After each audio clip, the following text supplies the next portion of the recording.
Marlin, 1895 and 4570. Boy, oh boy. This is a thumper right here.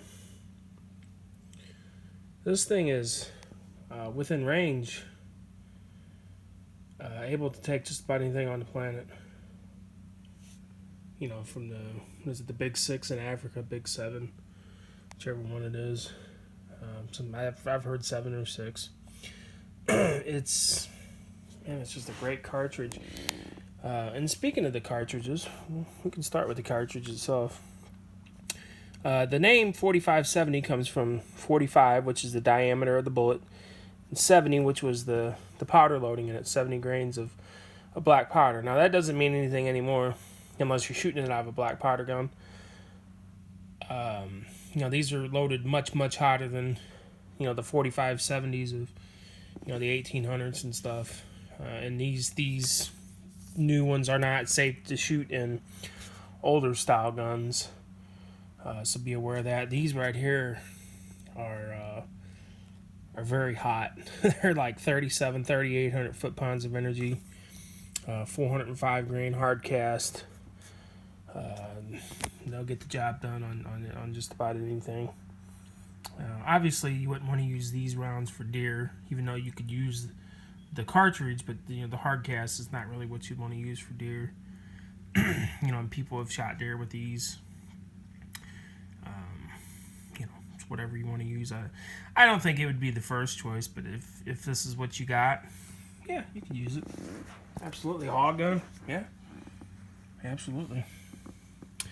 This one has got a 22-inch barrel. It's not as popular in this barrel length as the guide gun. The guide gun is kind of the go-to whenever it comes to Marlin, the entry-level kind of go-to gun. And that's cool. Whichever one you want. The reason why I chose the longer barrel is because you get more velocity. And I think out of this style of gun, I think that's kind of important. Because you're going with a super powerful gun. So if you're going with that, why not get the most out of what you got? And with this barrel, it gives you a little bit better velocity. Now, I have seen stuff where 4570 isn't quite as sensitive to barrel lengths as some other rounds. That could be true, but you're still going to get a little bit more. Just a little bit. And it looks a little bit different. I wish the magazine would have extended all the way out. Why they did that, I don't know. But I think it looks cool like that. This one's got a safety on it. If you can see right here, it's gonna push through safety. This gun's been safety checked. It's gonna push through safety on there. Even though you got the safety on, I'll show you something loaded. Even though you got the safety on, the gun still can be, the hammer can still be fired. Why they did that, I don't know. Even though the safety's on, it could still be fired. Not fired, but the trigger can still be pulled. Actually, that was off safety. I'll do that again. See, now it's on safety. The trigger can still be pulled, but it won't go off. That's a little quirky, to be honest. I'm not sure why that does that. It's not broke. It's definitely a little quirky. Even though it's on safety, you can pull the trigger and it won't go off. But the trigger can be pulled and the hammer will hit the safety part. And that cross bolt safety. A lot of people don't like the safety. If you don't like it, don't use it. Or look for an older one. I totally get that. I don't think it's the end-all, be-all. I kind of wish, since this does have a safety, whenever you put it on safety, that the trigger couldn't go off. At least then it's on safety, because if you pull the trigger and it hits, even though it wasn't on safety then, and it hits your safety, you're going to have to recock it, take it off safety, then do it again. And if you're hunting, that's probably going to scare something off. So that's a little quirky. I don't like that. It's drilled and tapped. If you want to put a scope or whatever on there. I've replaced the sights with these fiber optics. If you watch any of my other videos, you probably haven't. But if you do, I like fiber optics. They're better than the factory ones. I didn't care for the factory ones. The wood on it is nice wood, but the checkering, I really didn't notice the checkering until somebody said it in another video. But the checkering on it is kind of, it's not real great. Just put it that way, it's not real great. If you can see that, it's like pressed checkering. Pressed checkered, and it's kind of pathetic pressed checkering at that. Fit and finish on it, the finish is pretty good. The fit of the wood. I see some people saying that, you know, the fit on it isn't as good as the old ones, and I would probably have to agree with that. Not that it really matters to me, you know, if the wood lines up perfectly and whatnot, you know, like along the tang. You can see it's fit pretty good. It's not too bad.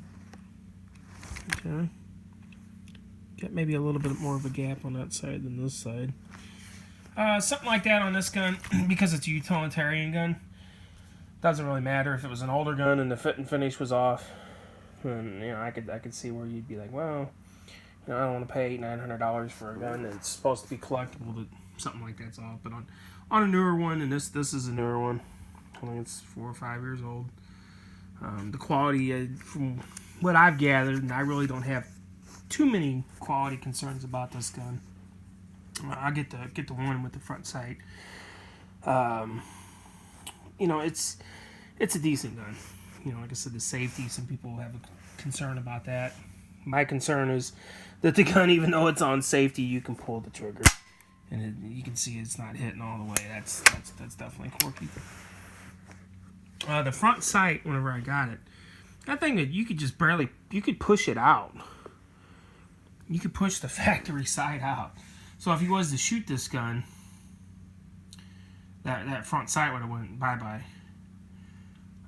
So I have it definitely, if you're looking at one of these, you know, in a store or something, it may have that hood on there. You can take that hood off and push on that front sight and see if it's, make sure it's tight. You may want to put some Loctite or something like that on there to keep it from moving. Or, like I did, I replaced the sights and these tapped in there quite firmly. No complaints there with these aftermarket Williams sights. Some people like going with the rear peep sight. That's probably a really good option. I think these are fine for what I would do. Which you can see, I don't have a scope. It wouldn't be a long range rifle. Up close, 3-dot. So I get a sight picture. 3-dot.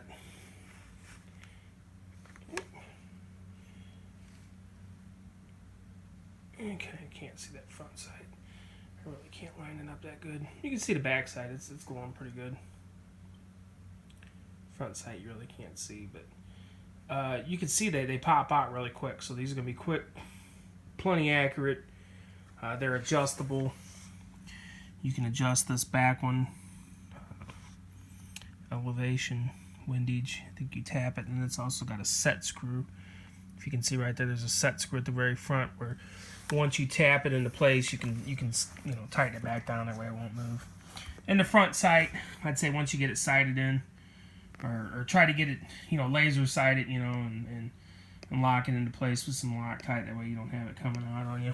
Because the recoil on these are substantial. Nothing major. I think a shotgun kicks more with a 3-inch Magnum double-aught buck. I think kicks harder than this, and it's a little bit different type of a recoil. Your mileage may vary on that, but overall, it's a really cool gun. Just a really cool looking gun.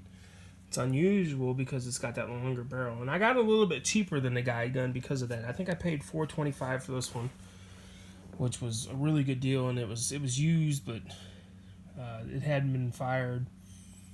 It was just previously owned. You know, it's pretty smooth. it's pretty dang smooth. It's not nothing to write home about, but it's pretty smooth. The loading of it, some of these are better than others. This one is okay. It's kind of better if you put one in about 3/4 of the way, then take the next round and push it in and leave it about 3/4 out. I found that works pretty good.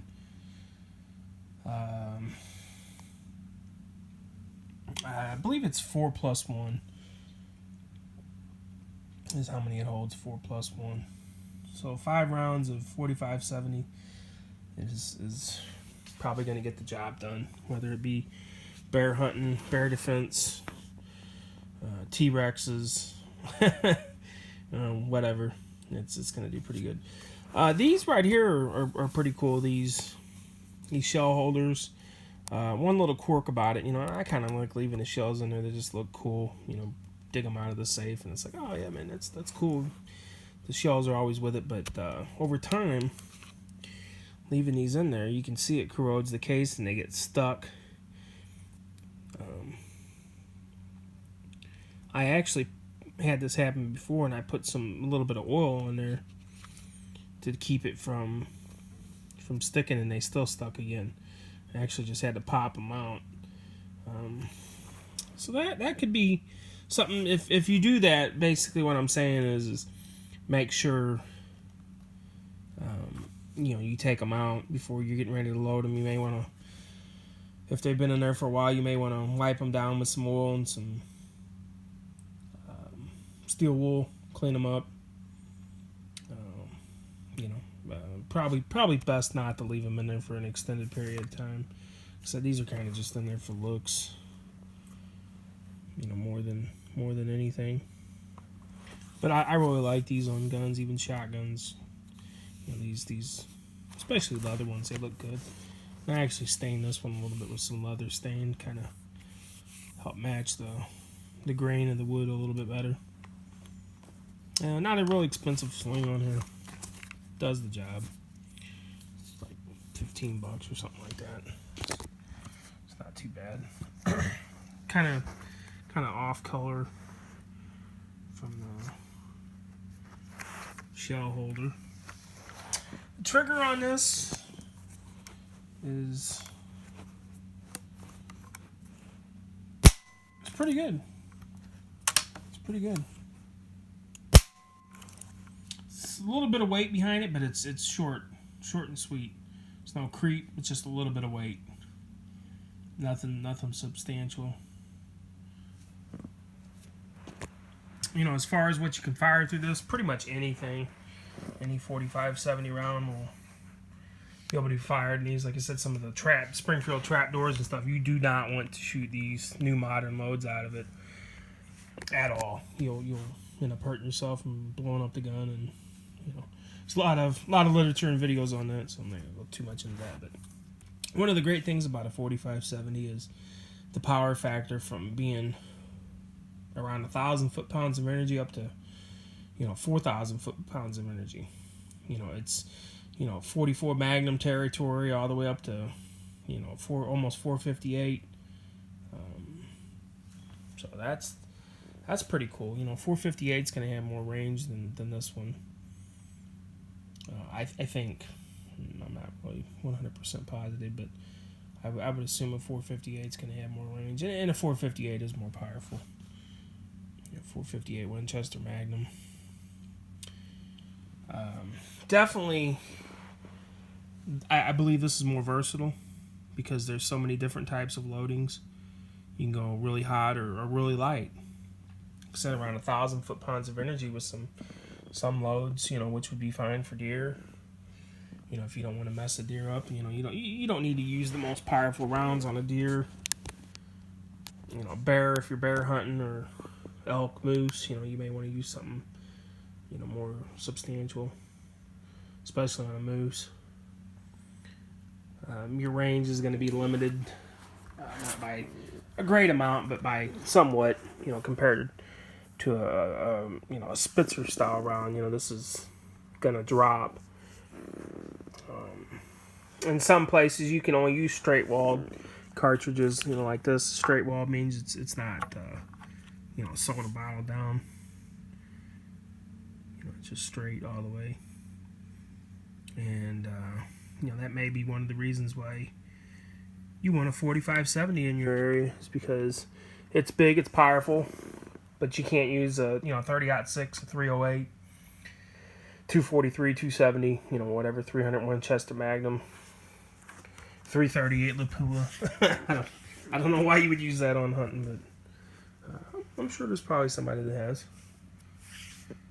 So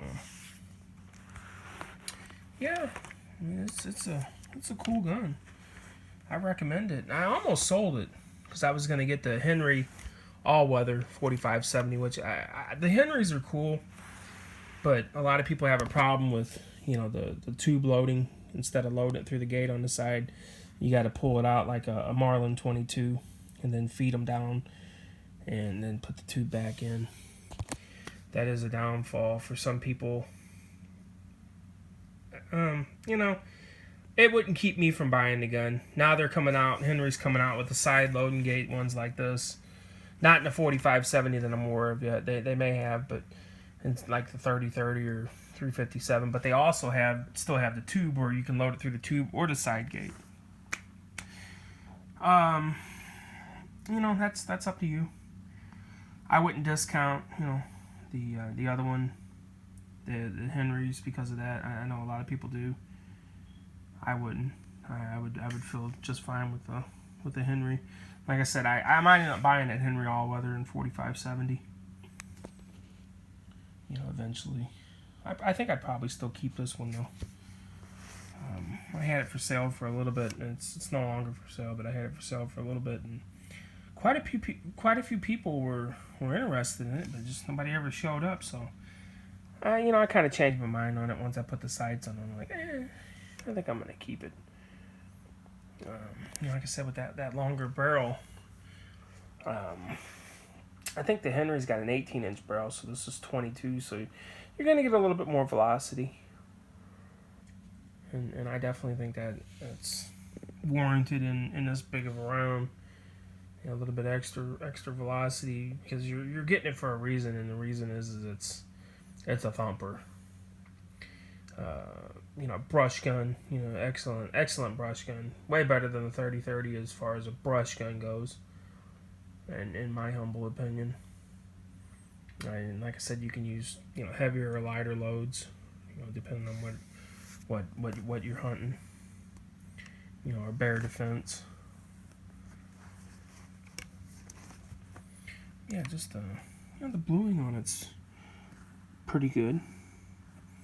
It's nothing spectacular, but it's pretty good.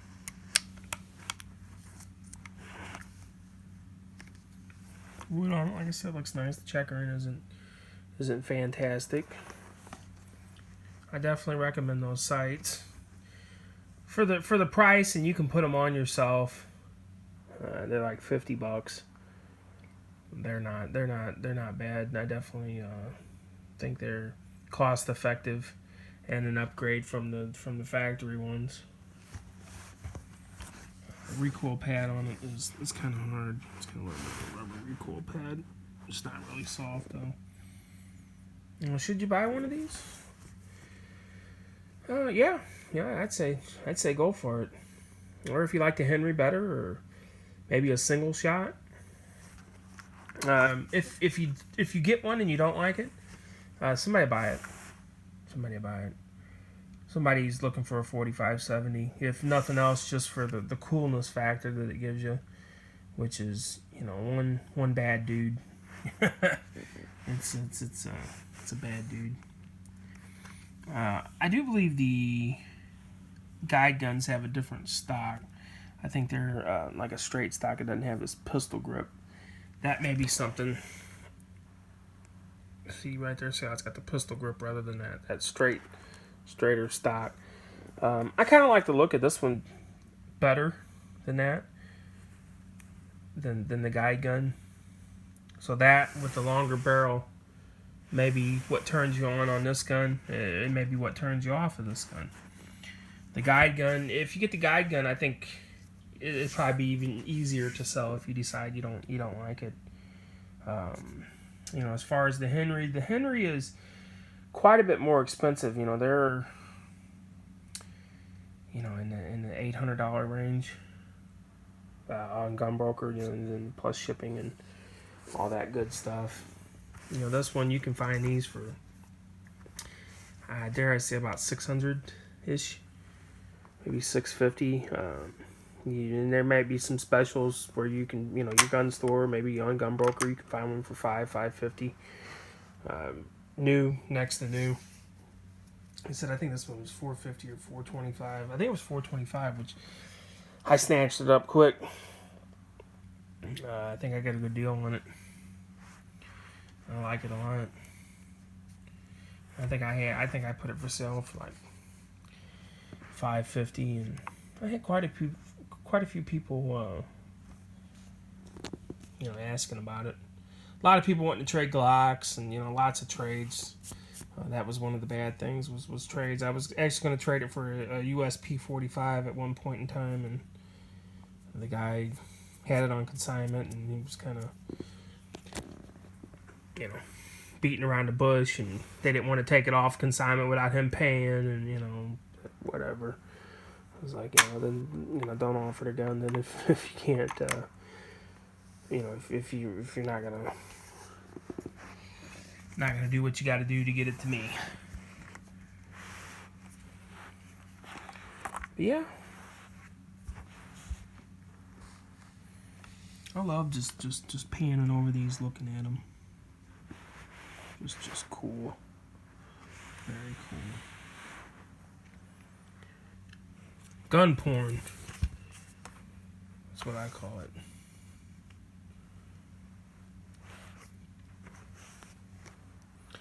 Yeah, I really can't think of anything else to say about the gun. You know, like I said, negative. That front sight. The wood texture, you know, the checkering isn't real great. It's utilitarian. It's a utilitarian gun.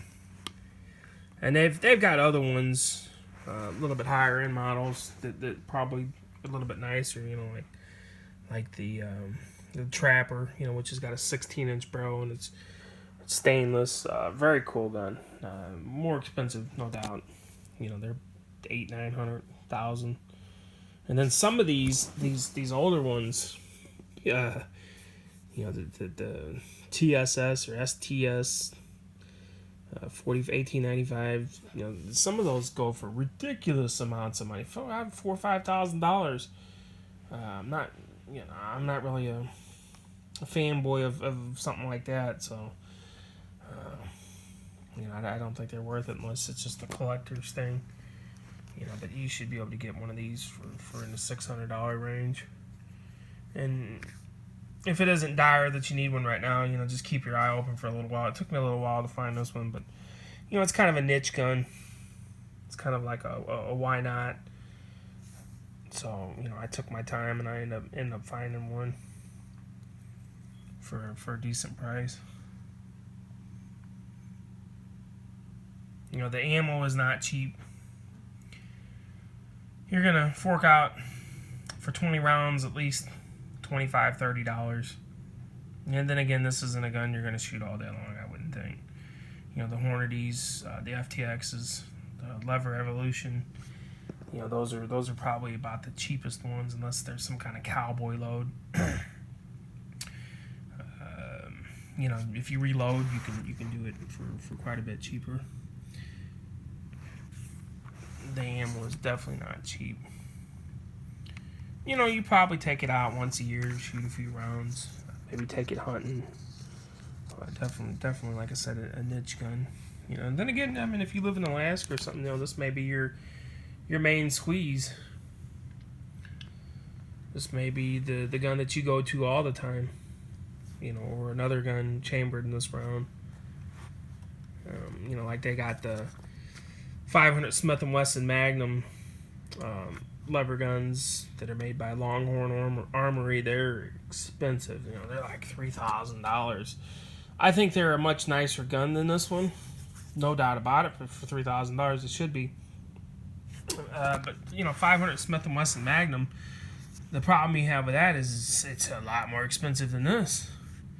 You know, you're looking at $50-$60 for 20 rounds.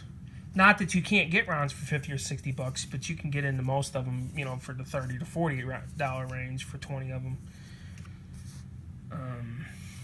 And generally speaking, these are going to be a little more powerful, a little bit better penetration. So, yeah, you can make your decision on that. I think for the price, this is a cost-effective, you know, big bore rifle. There's really nothing else in this price range that you can get that I can think of, other than maybe a single shot and some of those H&Rs, and those have gotten hard to find.